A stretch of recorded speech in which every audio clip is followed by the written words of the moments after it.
The use of smartphones has increased rapidly in recent years.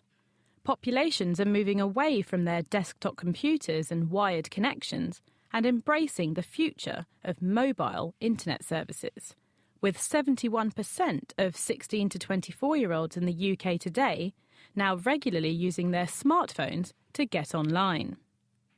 I'm Mira Senthilingam, and in this special edition of The Naked Scientists, I investigate how safe this move to being mobile really is.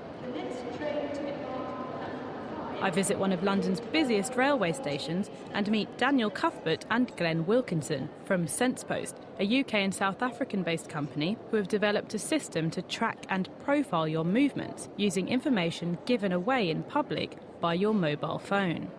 They both show me how easy it is to retrieve such information, with Daniel setting the scene for just how much information our phones are sharing without us knowing.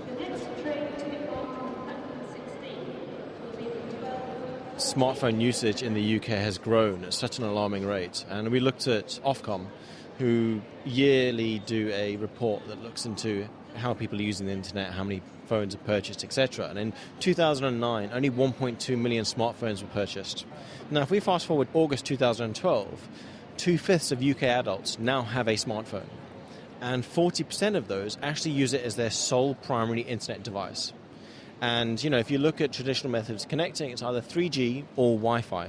And so what we've done with this, bit of research is look at vulnerabilities in the Wi-Fi protocol and to see how we could use that to gather as much information as we can do about the person, their tracking, their usage habits, etc. We're located in Liverpool Street Station in the City of London at the moment, which sees 148 million people passing through here every year. I mean, just around us now, there are thousands of people readily armed with their smartphones. How much can you know about all of these people walking around here just busily emailing or potentially updating their Facebook? So one of the flaws that was found back in 2004 was that a mobile device will probe for the last X number of connected access points. So to put that in basic terms, when you go to your home and you connect to HomeNet and you save that as a connection, that's stored in the device.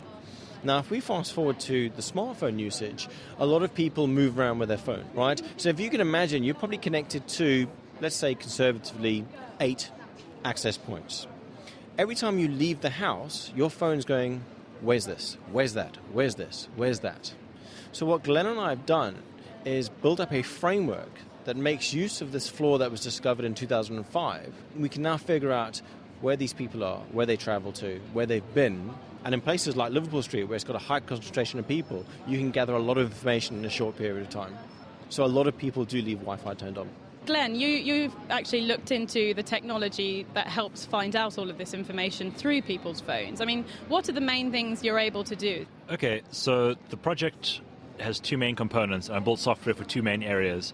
The one is tracking people, and the other is profiling people. And as Daniel mentioned, your mobile phone or your laptop or any wireless device is constantly sending out these, what we call probe requests, looking for networks that are previously connected to. And in that message, it discloses a unique serial number for that device. It's called the MAC address. If someone walks past now with their Wi-Fi on, and they send out a bunch of probe requests, I can see that MAC address, I can record it on some listening software I have, and then if they walk past me again later today, I would see that same unique serial number, that same unique MAC address. What that means is that in any given location and point in time, I know if there is someone around me, and later in time, at some other point in space and time, I can see them again. That's perhaps nothing new, but what I've built that is new is a distributed framework for this. So what we can do is we can drop what we call drones all over a certain location. So these are essentially, devices that this one here you've got is just a Nokia smartphone, really. So essentially it's any device that can run Linux, has a wireless card, and has drivers that support the kind of things that we're doing. So in my hand here, I've got a Nokia N900 with some special software and some special drivers. I've also got a small access point called an Alpha, which is battery-powered and solar-powered. We can also plug devices into a wall socket, make it look like an air freshener or something. And they'll all collect this data and upload it to a central server. And at that central server, we can then dig into the information and process it. So essentially, you're gathering information about thousands of smartphones in many different locations, say, around London, and just getting a good profile or tracking the movements of the people of London. Yes, exactly. And where that becomes interesting is on the larger scale. So if we were to drop one of these devices in every underground station for a day, say, you would then notice, okay, at 8:04 a.m., this Apple product walked past us. 40 minutes later, it popped up at Oxford Station. An hour later, it popped up outside Oxford Circus Station. So you're really seeing somebody's daily movement. We assume that's in someone's pocket, and therefore we know that a person is taking this route. And that becomes quite interesting on the large scale when you have tens of thousands of people and you can see the daily movement patterns between various locations. It's worth pointing out just how inconspicuous these objects really are. So they are as small as a smartphone, and as you mentioned, something could be deceived to be an air freshener. And so it's really, people can get away with these things because no one's really going to suspect what they're doing. Yeah, for example, when we ran a little field test, I sat in a railway station for 13 hours with a smartphone in my hand and no one questioned me. Well, so this is very much, I guess, tracking movements, but you also mentioned profiling. So having seen that there are these phones around, are you able to tap into them and actually get information off them? There's two main aspects of this profiling approach. So the first interesting thing, if we walk around some location with a device that has Wi-Fi and GPS capabilities, each time we notice a wireless network, like an AP, we can note its GPS coordinates and put that in a big database for later. So what's interesting with that is we have these, say, 50 drones deployed in the field. They're all watching for these various people, and all that data gets uploaded to this one central web server. On that central server, we can start looking, okay, here's an Apple device, it's looking for these 5 networks. Let's see if we can map those to locations. So BT Home Hub, something, that maps to 6 Main Street, London. And we can quite quickly and quite easily build up a fairly interesting profile on somebody, especially because these days network IDs are unique. So very quickly I can work out, hey, that person who just walked past me, they live at this address, they work at this address.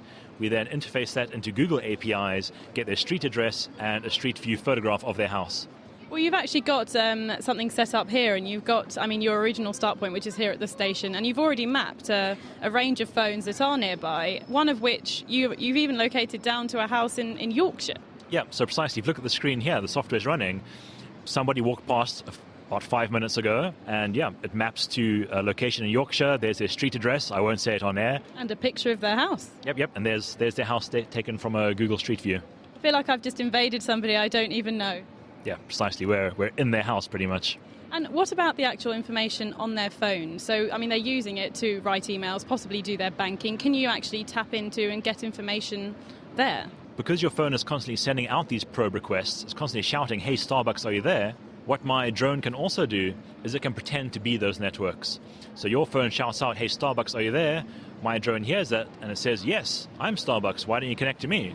And then your iPhone or your BlackBerry or laptop, whatever, will connect to this device and receive its internet via this device.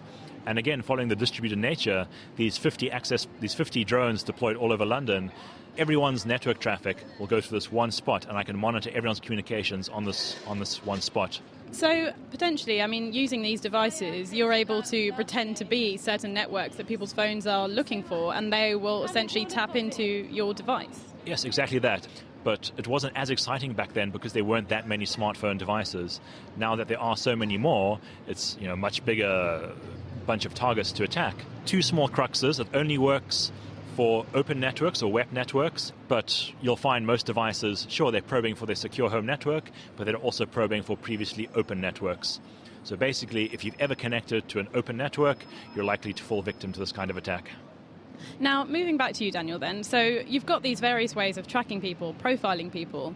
What have been some of your most recent findings, I guess, using these technologies? So last week, Wednesday, the 4 of us went out before rush hour in key central London locations. We looked at high-volume traffic hubs, London Liverpool Street, King's Cross, Victoria and Oxford Street. And we were there for the 7:45 morning hour rush until 9:30. And in the Liverpool Street location where we're at now, over that period we saw over 11,000 devices. And for effectively all 4 locations we saw nearly 50,000 devices. All in the space of an hour? All in the space of an hour. And I guess, is this the kind of thing that we should be worried about at the moment? So are hackers potentially doing this or going out at these times to try and find out information about people? I wouldn't say no. I think it's an exciting area for the scammers and the criminals to try and look at exploiting. We keep everything on our devices these days. Your banking, your passwords, your social media stuff, your email accounts. So getting hold of these devices is, there's such a wealth of information. As we evolve and use these devices, people are going to look at ways of exploiting it. And I guess stepping away from the bad people, the hackers, how could this information potentially be useful in the future, say for organisations or authorities? There's two areas I see it being useful. One is for the security services. Now, they're already doing work like this. Obviously, we don't know as much as we should do. Tracking people, working out their habits. The police and the security services need access to data like this to see if they can find out terrorists or criminals. I'm not going to elaborate on that. One area we think would be quite interesting is for targeted marketing. So let's say you are American Apparel and you want to set up a new trendy hipster shop selling skinny jeans in Dalston. But you need to understand, A, how many skinny cappuccino drinking iPhone users pass through Dalston on a daily basis. So if you had technology like this, you could set it up over a period of 4 weeks and look at how many thousands of hipsters move through this area where I want to put my shop up. Dalston is a very hipstery area of London where, say, trendy people tend to live. Yeah, you could do it for there, you could do it in New York, LA, San Francisco, wherever you wanted to. And for marketers, this kind of information is a goldmine. Here you've got demographics of people moving around, where they've been. I want to know everybody who's coming from Yorkshire, because they're all tea drinkers up there, so I want to figure out where do they move in central London. And it's all about movement of people, targeted advertising. We saw a glimpse of this in the movie Minority Report. Don't know if everybody remembers the scene where John Anderson, or whatever his name is walking through the mall, and there's targeted adverts looking and presenting ads that are more specific to him. And you could probably do the same thing here. If you can find a person that's been to the last 5 Wi-Fi networks and 3 of them or 4 of them are clothing shops, you could pop up an SMS or send them an email saying, hey, we've got a special on skin-tight tops this morning, pop by the shop, you're right near the shop. But I guess the question with that is that actually allowed at the moment? I couldn't ask them legally. The law takes a while to catch up to people. I'd say no, but I wouldn't put it past somebody trying to do it. So I guess to summarise really, what are the main things people need to remember at the moment? I'm thinking I just need to turn my Wi-Fi off when I'm not using it. I think we need to start treating smartphones as we would do our laptops. We generally put everything onto the smartphone. We trust it a lot, but we also lose a lot of them. Smartphones by nature are very chatty. As we've seen with this Wi-Fi thing, we can work out where you are, where you've been, that kind of thing. I think it's just being more aware of, there are people out there that are trying to abuse this. Be a bit more careful.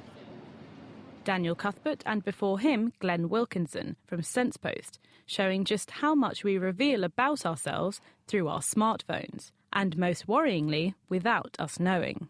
I'm Meera Senthilingam, and thank you for listening to this special edition podcast from The Naked Scientists.